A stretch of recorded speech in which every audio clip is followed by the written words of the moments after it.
So from the CoSpace study, we've obviously been collecting information on how children and young people's mental health has changed throughout the pandemic. And so we've been producing really regular reports that we make accessible on our website, but also send out directly to over 170 policymakers, health, education, practitioner organisations, as well as our wider Emerging Minds network.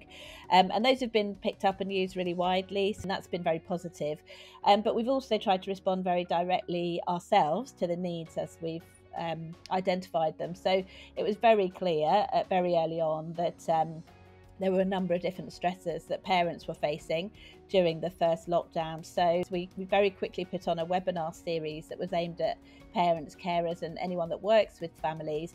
And with the mental health, we ran 9 webinars focused on the sorts of challenges that we were hearing from families that they were struggling with. And we produced a resource specifically on fears and worries related to the pandemic, which was translated into 17 languages, really just from people in the network coming forwards and volunteering to do the translation, which was wonderful. Oh yeah, the webinars that they put on, they were very helpful, extremely helpful. So not only was it helpful to myself who've got children with mental health issues, I was able to sort of like talk to family members and people that I know and pass on the information in a helpful way, because there was a lot of guilt and shame around children spending an awful lot of time in front of screens, and the things that they were talking about in there just gave that bit of reassurance that, you know, it's okay, like, you know, we don't have to get into big contentions with our children. It's all about, like, you know,